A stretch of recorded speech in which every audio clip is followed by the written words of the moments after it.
اللہ کے رسول نے اپنی پوری زندگی میں صرف ایک انسان کو قتل کیا، ایک انسان کو۔ رسول اللہ نے ایک انسان سے زیادہ کسی کو قتل نہیں فرمایا، صرف ایک انسان کو قتل کیا اللہ کے رسول نے، اللہ اکبر۔ اور فرمایا گیا دنیا کا سب سے بدترین انسان وہ ہے جو نبی کو قتل کرتا ہے، یا دنیا کا سب سے بدترین انسان وہ ہے جس کو نبی قتل کرتا ہے۔ مجھے بتاؤ رحمت للعالمین نے جس کو قتل کیا ہے اس کو ابی ابن خلف کہتے ہیں۔ اب بتاؤ جس کو رسول اللہ قتل کریں وہ جنت میں جائے گا کہ جہنم میں جائے گا؟ تمہارا عقیدہ کیا ہے وہ بتاؤ، بتائیے ذرا، بتاؤ، جواب دو۔ جس کو نبی نے قتل کیا، رحمت للعالمین نے قتل کیا، اللہ کے محبوب نے قتل کیا، وہ جنت میں جائے گا کہ جہنم میں جائے گا؟ بولو یقیناً جہنم میں جائے گا۔ اور آقا کیا فرما رہے ہیں؟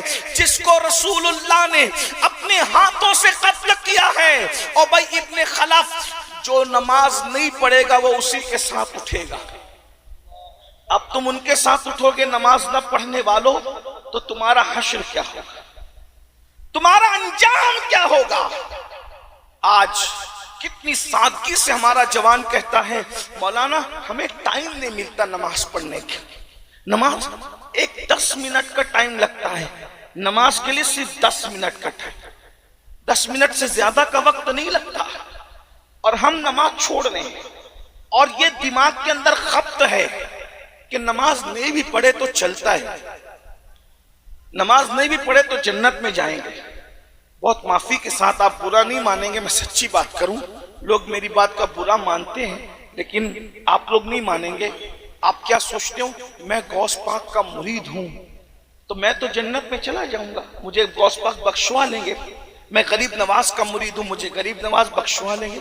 دیکھو غوث پاک غریب نواز بخشوائیں گے، لیکن بے نمازی کو بخشوائیں گے یہ آپ کہاں سے لائیں؟ آپ مجھے یہ بتائیے، آپ مجھے یہ پہلی بات تو بے نمازی غوث پاک کا مرید ہو سکتا ہے یہ بتائیے۔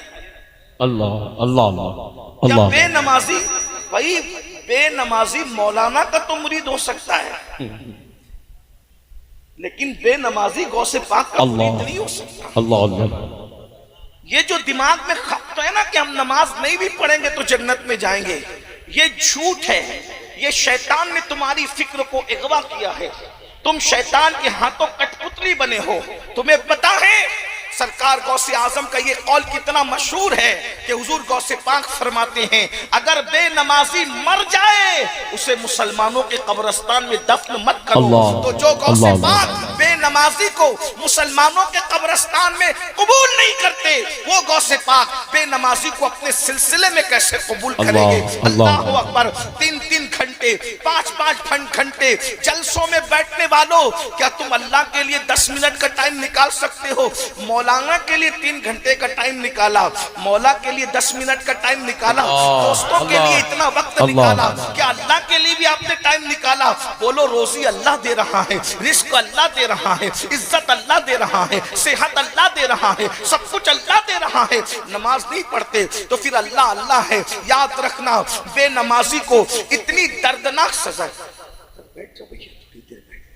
میں نذرانہ لینے سے گھمنڈ نہیں کر رہا ہوں، لیکن نذرانے سے زیادہ قیمتی گفتگو سن لو، اس سے بڑے میرے لیے کوئی نذرانہ نہیں ہے۔ اور اللہ کرے آپ سن کر آپ اصل اسلام سمجھ جاؤ تو میں سمجھتا ہوں کہ میرا آنا کامیاب۔ یوں ہی میرے پاس وقت نہیں رہتا، میں جلدی تاریخ آپ لوگ کو دے نہیں پاتا۔ اب آ گئے ہیں، مل گئے ہیں، آپ بھی بیٹھے ہم بھی بیٹھے، تو تھوڑی دیر بیٹھ کر کے سن لو۔ ایک بھائی نے ابھی بتایا کو کہہ رہے تھے ہم لکھنؤ سے آئے، ایسے دور دور سے آئے ہو تو سکون سے سن لو۔ میں دیکھیے نظر لینا ہمارے بزرگوں کی سنت ہے، دینا بھی سنت ہے، لیکن جو نظر لینے سے گھمنڈ کرتا ہے بزرگوں نے فرمایا ایک دن اللہ اس پہ ایسا لائے گا کہ وہ مانگے گا تو بھی لوگ اس کو نہیں دیں گے۔ تو میں گھمنڈ نہیں کر رہا ہوں، میں صرف یہ چاہتا ہوں کہ میری بات آپ سکون سے سن لو۔ آپ ایک ایک اٹھ کے آؤ گے، نذرانہ لا کر دو گے تو توجہ بٹے گی۔ میں لوگوں سے کہتا ہوں کہ میں تقریر یاد کر کے نہیں آتا ہوں، جیسا ماحول بناتے ہو ویسا اللہ جو بلواتا ہے وہ بول دیتے ہیں۔ سب لوگ سکون سے سنو، سب مل کے درود شریف پڑھ لو۔ میں بہت دیر تک نہیں بولوں گا، جتنا آپ سننا چاہیں گے اتنے ہی بولوں گا۔ عاشقوں کی طرح سب مل کے درود شریف پڑھو۔ اللهم صل على سيدنا مولانا محمد مبارک وسلم صلی اللہ علیہ وسلم یا سیدی یا رسول اللہ.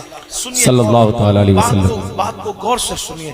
دیکھیے ہم سب کے لیے ٹائم، دوستوں کے لیے ٹائم نکال رہے ہیں، اسی طرح سے بیوی بچوں کے لیے ٹائم نکال رہے ہیں، مولانا کے لیے ٹائم نکال رہے ہیں، پیر صاحب کے لیے ٹائم نکال رہے ہیں، سب کے لیے ٹائم نکال رہے ہیں. لیکن ایک بات میں آپ کو کہتا ہوں، دل سے کہہ رہا ہوں، میں کوئی مقرر آدمی نہیں، فقیر آدمی ہوں، دل سے بات کہہ رہا ہوں، دل سے سننا.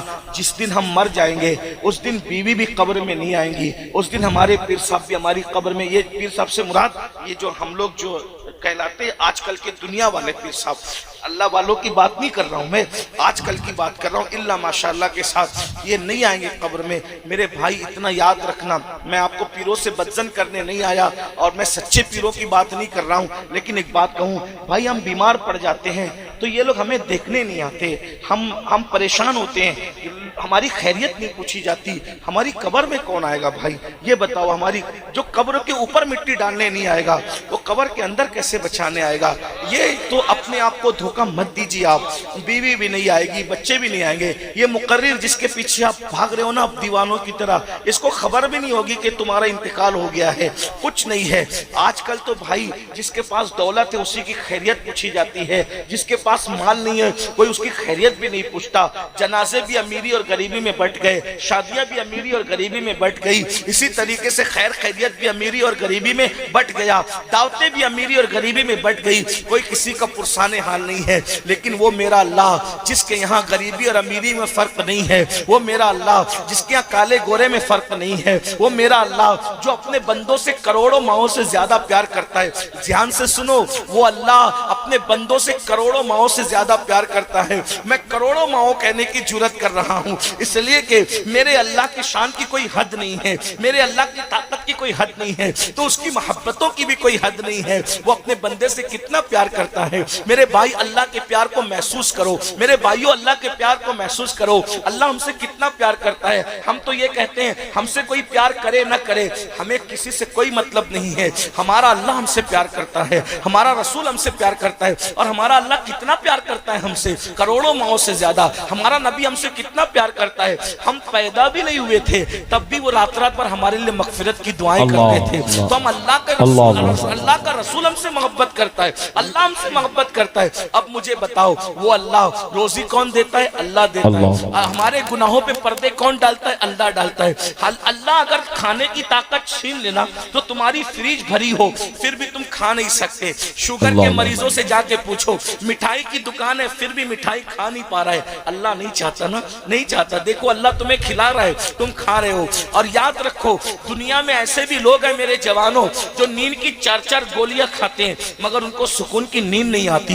ہاں جن کے اوپر تم رشک کرتے ہو نا، یہ اداکار، یہ فلمی اسٹار، یہ اولا، یہ فلاں، ان کی پرسنل لائف کو جھانک کر کے دیکھو. ان کے پاس اچھی ٹی شرٹ تو ہے لیکن ان کے پاس پرسکون دل نہیں ہے. ان کے پاس نرم گدے تو ہیں، ان کے پاس سکون کی نیند نہیں ہے. تم کیا سمجھ رہے ہو میرے بھائیوں؟ یہ اللہ کا احسان ہے جو تمہیں سکون کی نیند عطا کرتا ہے، جو تمہیں راحت کی نیند عطا کرتا ہے، جو تمہیں چین کی نیند عطا کرتا ہے. تمہیں کھلاتا ہے، تمہیں پلاتا ہے، عزتیں دیتا ہے، عیبوں پہ پردے ڈالتا ہے. اب مجھے بتاؤ جس نے ماں کے پیٹ میں ہماری شکل بنائی، جس نے ماں کے پیٹ میں ہماری صورت بنائی، ذرا غور تو کیجئے، ذرا غور کیجئے، توجہ کیجئے.